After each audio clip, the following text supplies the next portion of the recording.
আসসালামু আলাইকুম IELTS candidates. তো আজকের পেসিসটা হচ্ছে এন আইডিয়াল সিটি, একটি আদর্শ শহর নিয়ে। তো প্রথমে আমরা কোয়েশ্চেনগুলো চলে যাই। কোয়েশ্চেনে চলে যাওয়ার আগে এখানে একটি কথা বলি যে এই আদর্শ শহরটা মূলত লিওনার্দো দা ভিঞ্চি উনি মূলত এটার ধারণা দিয়েছিলেন। Leonardo da Vinci's ideal city was centuries ahead of its time। যাই হোক, আমরা প্রথমে কোয়েশ্চেনগুলো চলে যাই। 27 number, people first referred to Leonardo da Vinci as a genius 500 years ago। মানুষজন লিওনার্দো দা ভিঞ্চিকে একজন জিনিয়াস হিসাবে 500 বছর আগে প্রথমবার রিকগনাইজ করছিল বা রেফার করছিল। তো এটা সত্য কিনা, যেহেতু yes not true false not given. যদি এখানে আমরা প্রথম পেজে আসি, এটা যখন প্রথম কোয়েশ্চন আসছিল তো এটার আনসার জীবনেও শেষের দিকে হবে না, এটা প্রথম দিকে। তো প্রথমে এখানে আমরা কিওয়ার্ড হিসেবে নিতে পারি এই জিনিয়াসটাকে, রাইট? তো এখানে এই জিনিয়াস পাওয়া যাচ্ছে, এই যে জিনিয়াস আমি মার্ক করে রাখছি। The word genius is universally associated with the name of Leonardo da Vinci, a true Renaissance man। এখানে অনেক কিছু লেখা আছে এবং কোথাও বলা নাই যে লিওনার্দো দা ভিঞ্চিকে মানুষ 500 বছর আগে একজন একজন জিনিয়াস বলে মানুষ চিহ্নিত করছিল, ওইটা কোথাও বলা নাই। তাইলে এটা হবে answer not given, not given, right? আমরা যদি নেক্সট কোয়েশ্চনে যাই, 28 নম্বরে, The current climate crisis is predicted to cause more deaths than planned। বর্তমানে যে ক্লাইমেট ক্রাইসিসটা চলছে বা ওই যে বর্তমানে যে জলবায়ু পরিবর্তনের কারণে যে ক্রাইসিসটা চলতেছে, মানুষজন প্রেডিক্ট করতেছে যে ওইটা প্লেগের চেয়ে বেশি মৃত্যু ঘটাবে। যেমন আপনারা সবাই জানেন যে কয়েকশো বছর আগে পৃথিবীতে প্লেগ একটা রোগ, যেটা মহামারী আকারে দেখা দিয়েছিল। তো এই 28 নম্বরে বলছে যে মানুষজন প্রেডিক্ট করতেছে এই ক্লাইমেট চেঞ্জের কারণে মহামারীটা বা মৃত্যুটা এই প্লেগের চেয়ে বেশি হবে। তো এটা আমরা যাই। তো প্রথমে এই ফার্স্ট প্যারাগ্রাফে জিনিয়াস এইসব কাহিনী নিয়ে বলছে। যদি আমরা নেক্সট প্যারাগ্রাফে দেখি, the resonance mark the transition from 15th century modernity took place after the spread of plague in the 14th century। এই যা today the world is on the cusp of climate crisis, which is predicted to cause widespread displacement, extinction and death if left unaddressed। তো 2 নম্বর প্যারাগ্রাফে আমরা তো এটা yes no না not given, এটার জন্য তো পুরো প্যাসেজটা আমরা দেখতে পারবো না। আমরা এই ধরেন 2 কি 3 নম্বর প্যারাগ্রাফটা দেখবো বেশি হইলে, এই 2 কি 3, আর কোথাও দেখলে তো আমাদের এতটুকু সময় নেই, মাত্র সময় 1 ঘন্টা। এখানে আমাদের প্যাসেজ 1 সলভ করতে হবে, প্যাসেজ 2 সলভ করতে হবে। তো 2 আর 3 এর মাধ্যমে, তো 2 আর 3 এ যদি আমরা একটু সময় নিয়ে খুঁজতে থাকি, তাহলে কোথাও বলে নাই যে এই ক্লাইমেট চেঞ্জের কারণে প্লেগের চেয়ে বেশি মানুষ মৃত্যুবরণ করবে। এই ক্লাইমেট চেঞ্জটাকে প্লেগের সাথে কম্পেয়ার করা হচ্ছে, এরকম কোথাও নেই। আইডিয়াল সিটি প্রজেক্ট এখানে বলছে ক্লাইমেট চেঞ্জের কারণে ডিসপ্লেসমেন্ট ঘটবে, এক্সটিংশন, ডেথ ঘটবে। কিন্তু ওইটাকে যে ক্লাইমেট চেঞ্জের বিপদটাকে বা ডেথটাকে যে আপনার প্লেগের সাথে কম্পেয়ার করা হচ্ছে, ওইটা খুব কোথাও নেই। তাহলে আমাদের 28 নাম্বারটা হবে not given, right? Not given.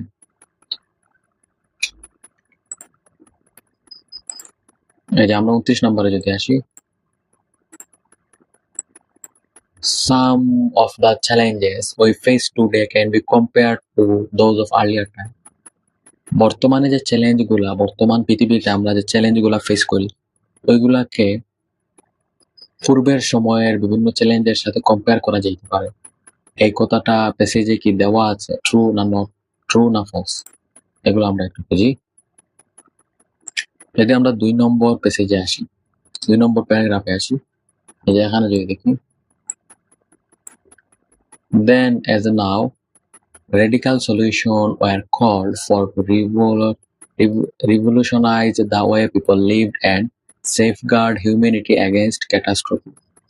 Then as a now, পূর্ববর্তী সময় এখনকার মতো রেডিক্যাল সলিউশন, কোন একটা প্রবলেমের সলিউশনকে কল ফর রেভলিউশনাইজ, এটাকে ডাকা হতো এটাকে আরো উন্নত করার জন্য। The way people lived and safeguard human against catastrophe, বিভিন্ন বড় বড় মারাত্মক বিপদের ক্ষেত্রে মানুষজন বাঁচার জন্য একটা সলিউশনটাকে মানুষের বাঁচা এবং সেফ সিকিউরিটির উপর নির্ভর করে ওইটাকে আরো উন্নত করত। তাইলে এখানে একটা কম্পেয়ার দেন এজ নাও, পুরাতন সমস্যাগুলার সলিউশনগুলাকে বা পুরাতন সমস্যাগুলাকে মানুষজন কিভাবে উন্নতিকরণ করছে তাদের বাসস্থান এবং তাদের সিকিউরিটির উপর নির্ভর করে, ওইটার সাথে দেন এজ নাও ওইটার সাথে কম্পেয়ার করছে। ওইটার সাথে দেন এজ নাও পূর্ববর্তী সময়ের সাথে বর্তমান সময়ের এই কাহিনীটা কম্পেয়ার করছে এই লাইন। এর মানে আমাদের 29 নাম্বারটা হচ্ছে true.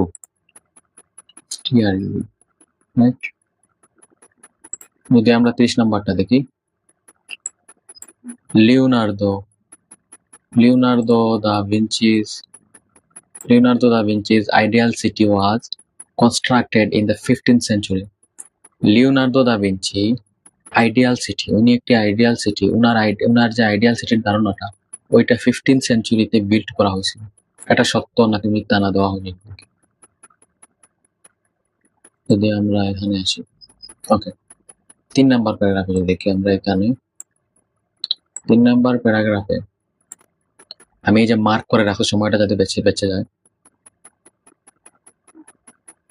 Around 1486, after a pestilence মানে মহামারী, that killed half the population in Milan, Italy, Leonardo turned his thought to urban planning problems. Following a typical Renaissance trend, he began to work on an ideal city project, which due to its excessive cost would remain unfulfilled. উনি যে ideal city প্রজেক্টটা নিছিলেন ওইটার অনেক বেশি cost ছিল, ওইটা তৈরি করতে অনেক বেশি কষ্ট লাগতো। উড রিমেইন আনফুলফিলড, এটা কখনোই পরিপূর্ণতা লাভ করে না। এখানে বলছে যে ওইটা কনস্ট্রাক্ট করা হয়ে গেছিল 15th সেঞ্চুরিতে, এর মানে এটা হচ্ছে ফলস। ওই কথার সাথে এই কথার কোনো মিল নেই, সম্পূর্ণ বিপরীত, তাহলে ফলস।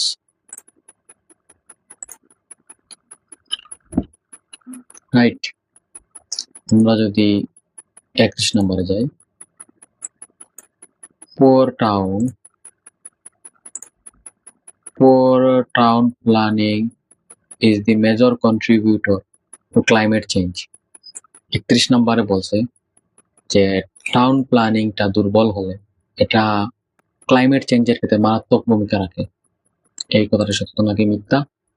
যদি আমরা এখানে আসি এবং এখানে যদি এই লাইনটা দেখে তাকাই,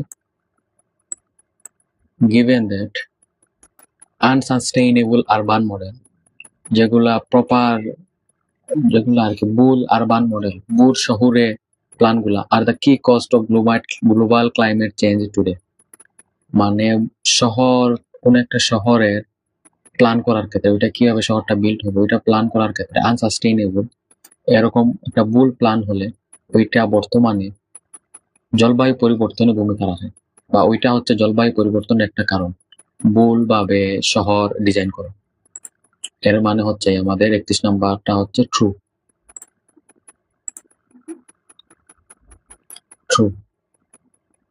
রাইট। আমরা যদি 32 নাম্বারে যাই,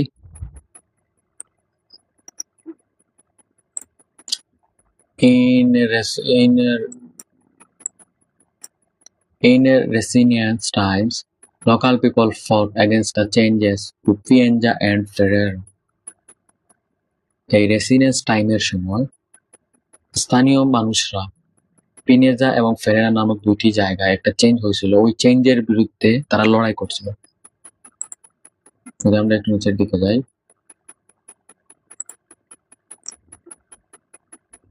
তো এইগুলা যদি আমরা একটু খুঁজি,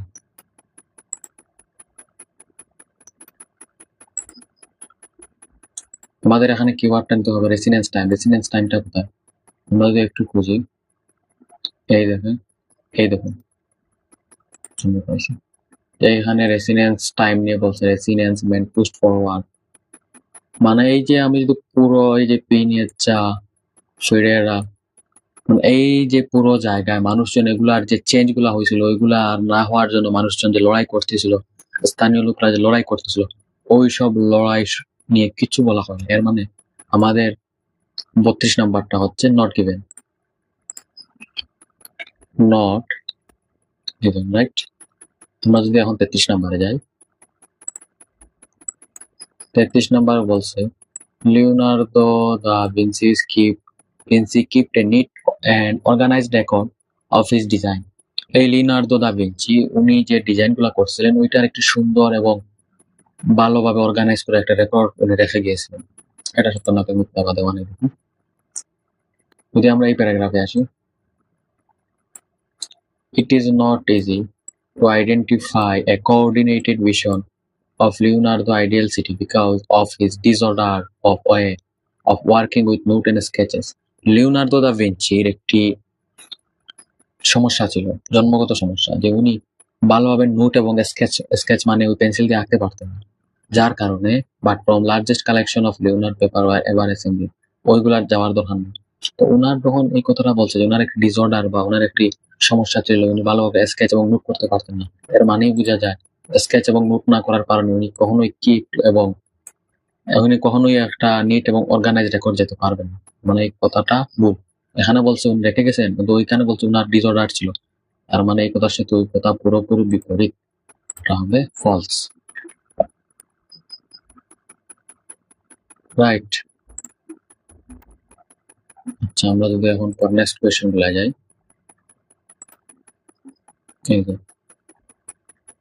লিওনার্দো দা ভিঞ্চির আইডিয়াল সিটি, এই এখন এই পুরো নিচের সামারিটাকে লিওনার্দো দা ভিঞ্চির আইডিয়াল সিটি সম্পর্কে আছে।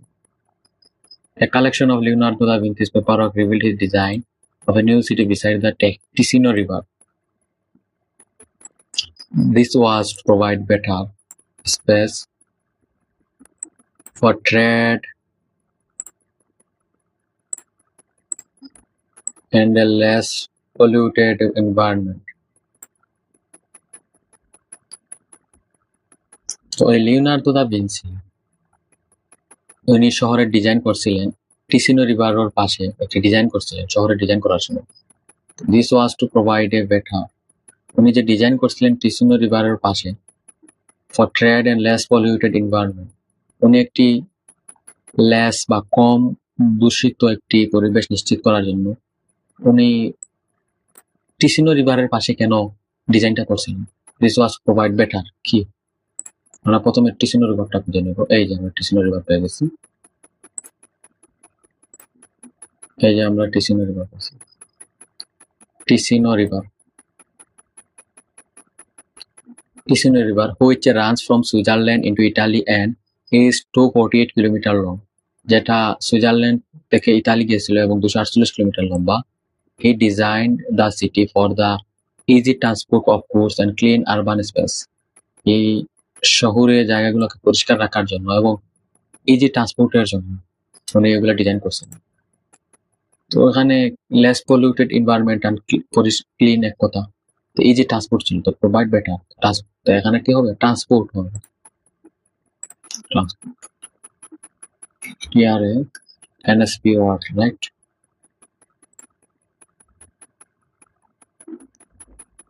এখানে অনেক কিছু বলছে। ওকে, এখান থেকে যদি আমরা some of his innovations were considered unconventional in their design. কিছু ইঞ্জিনিয়াররা পরে ওইগুলাকে একটু চেঞ্জ করছিল। They included features that can seen in some tower blocks today, such as on the exterior of a building. Okay, যদি আমরা এখানে আসি, এই যে আমরা যদি এখানে দেখি, Leonardo wanted the city to build on several levels, linked with vertical outdoor staircases. This design can be seen in terms of today's high-rise building, but was unconventional at the time. ওই সময় ওইগুলা ততটা প্রচলিত ছিল না, কিন্তু বর্তমানে ওইগুলো অনেক বিভিন্ন জায়গায় দেখা যায়, এবং লিওনার্দো ওই সময় সেম কাজটাই করছিল। That they included feature that can be seen in some tower blocks today. বর্তমানে কিছু জিনিসপত্র দেখা যায়, কিন্তু ওই টাইমে এগুলা আনকনভেনশনাল ছিল, রাইট? তাহলে এখন কি হবে? Such on the exterior of building, staircases, staircases. Yes, right. Okay. আমরা যদি 36 নম্বরে যাই, Leonardo da Vinci wasn't only an architect. His expertise in space was evident in his plan for artificial cloning. উনি artificial একটা খালের জন্য, কৃত্রিম একটি খালের জন্য একটি সুন্দর প্ল্যান করছিলেন, এবং ওই প্ল্যানটা উনার কোনো একটা দিক থেকে এক্সপার্টিস বোঝায়। কোন দিক থেকে বোঝায় ওইটাই এখানে বসবে। আমরা প্রথমে আর্টিফিশিয়াল ক্যানালটা খুঁজে বার করবো। এই যে দেখি, যদি আমরা এখানে দেখি, যদি Leonardo designed extensive hydraulic plants to create artificial canal throughout the city. একটু আগ থেকে যদি আসেন, but the true originality of Leonardo's vision was its fusion of architecture and engineering. আমরা তো অলরেডি জানি, অনেকবার ওখানে বলা হয়েছে উনি আঁকা আঁকি করতেন, আঁকা আঁকি মানে উনি আর্কিটেকচার। কিন্তু নতুন আরেকটা বিষয় উনার দক্ষতা ছিল, যার কারণে উনি একটি কৃত্রিম খালের ডিজাইন করতে পারছেন, বা একটি কৃত্রিম খালের প্ল্যান করতে পারছেন। উনি কোন দিকে ছিল? এখানে আমাদের ভালো করে দেওয়া আছে ইঞ্জিনিয়ারিং, রাইট? আমাদের এখানে হবে ইঞ্জিনিয়ারিং, রাইট? ওকে, এখানে অনেক কিছু বলছে। The design of many cities in Italy today follows this. আচ্ছা, এখানে একটু উপর থেকে আসে। He also believed, উনি বিশ্বাস করতেন, that the height of houses should be related to the width of the street. বাড়িঘরের উচ্চতা এই স্ট্রিট বা এই যে পথচারী হাঁটার যে স্থান বা স্ট্রিট গুলো আছে ওইগুলার প্রস্থের সাথে একটা মিল থাকা উচিত। ইন কেস আর্থকুয়েক অকার, যদি ভূমিকম্প হয়, ভূমিকম্প মোকাবেলার জন্য উনি বাড়িঘরের উচ্চতার সাথে একটি এইসব স্ট্রিটের যে প্রস্থগুলো আছে ওইগুলোর একটা সামঞ্জস্য রাখতে চাইছিলেন। তো ওইটা মূলত উনি চাইছিলেন যে ওইটা যাতে উনি আর্থকুয়েক বা ভূমিকম্পটা প্রতিরোধ করতে পারেন। This design of many cities in Italy today follows this. The design of many cities in Italy, বর্তমানে ইতালির অনেকগুলা শহরে follows this. এগুলা কি ফলো করে? follows this. এগুলোর নিয়ম কানুন কিছু একটা, এই দেখুন। Leonardo also thought that the width of a street ought to match the average height of the adjacent houses. A rule is still followed in many contemporary cities across Italy. উনি ভূমিকম্প থেকে মূলত বাঁচার জন্য allow access to the sun and reduce risks of damage from earthquake. উনি ভূমিকম্প থেকে এবং এই সূর্যের আলো আসার জন্য উনি একটি ডিজাইন করছিলেন, যেটা বর্তমানে ইতালির বিভিন্ন শহরে ফলো করা হয়। তাহলে এখানে কি বলছে? আর্থকুয়েক থেকে, তাহলে ঠিক এখানে কি হবে? রুল হবে, রুল না, a rule is still followed in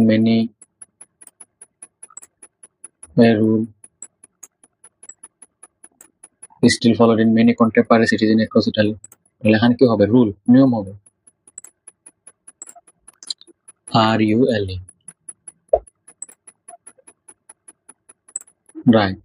আচ্ছা, while some cities from space times have aspects that can also be found in Leonardo design, he wasn't put into practice until long his death. যদিও কিছু city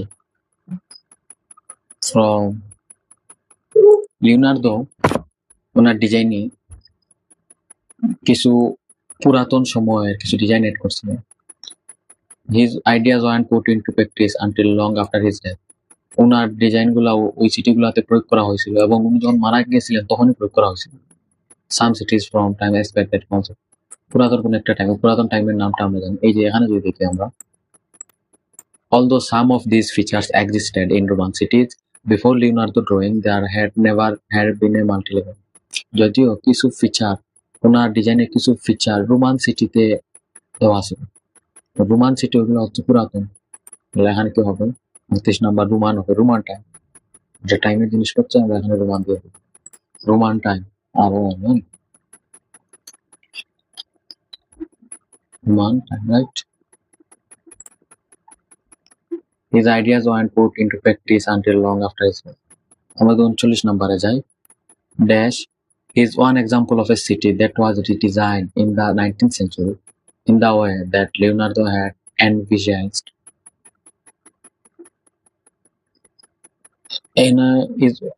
যে কোনো একটা সিটির নাম এখানে হবে। এরপর এটা এমন একটা সিটির এক্সাম্পল যেটা রিডিজাইন করা হয়েছিল, মানে আবার ডিজাইন করা হয়েছিল 19th সেঞ্চুরিতে।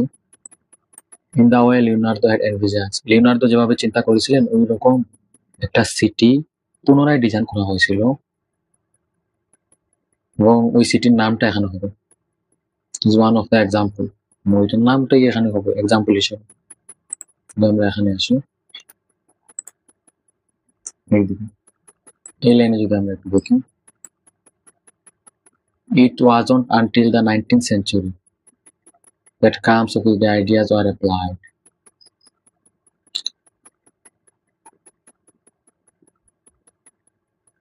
Okay. For example, the subdivision of the city by function with services infrastructure located in rural level and wide, well ventilated workers to city.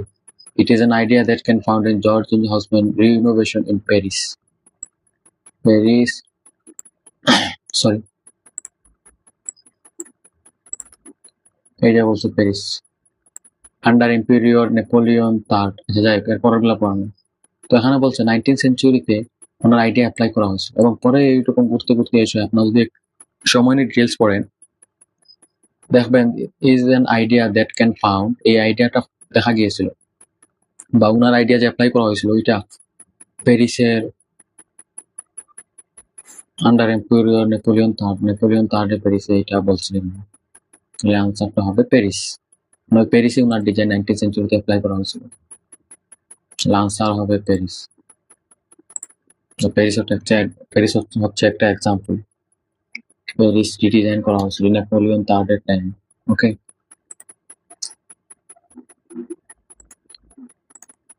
his ideas are also relevant to today's world, where building space no longer seem to be best approach. বর্তমানে ওনার আইডিয়াগুলা বর্তমান পৃথিবীর সাথে অনেকটা relevant আছে, কিন্তু কিছু idea আছে হোয়ার building space no longer seem to B best approach. তো ওনার কিছু আইডিয়া আছে যেগুলো এখন মনে হচ্ছে, সবগুলো না, কিছুটা আইডিয়া মনে হচ্ছে ওইগুলা অ্যাপ্লাই করা ভালো হবে না বা উত্তম হবে না, বেস্ট হবে না।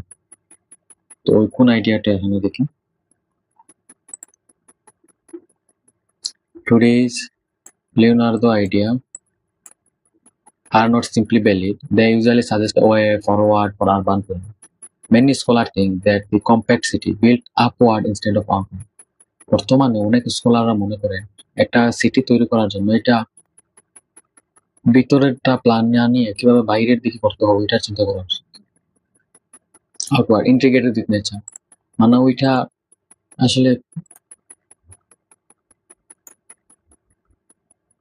আসলে বাইরে থেকে কেমন হবে ওইসব না চিন্তা করে মানুষজন ভিতরে কিভাবে বসবাস করবে ওইটা বেশি চিন্তা করা উচিত। বর্তমানে মানুষজন এটা মনে করে, বুঝছেন? তাহলে এখানে হবে the fire building outward. Leonardo da Vinci উনি আউটওয়ার্ড চিন্তা করছিলেন, কিন্তু মানুষজন বর্তমানে এখন চায় upward. Fire building outward is no longer simple. এখানে কি হবে? Outward. Outward, UTWARD, outwards, right? তাহলে আমাদের এই টেস্ট 2 কমপ্লিট হয়ে গেল। আমরা নেক্সট ভিডিওতে টেস্ট 3 শুরু করবো, এবং এইভাবে আমাদের কেমব্রিজ 18 শেষ হয়ে যাবে। তো ধন্যবাদ সবাইকে।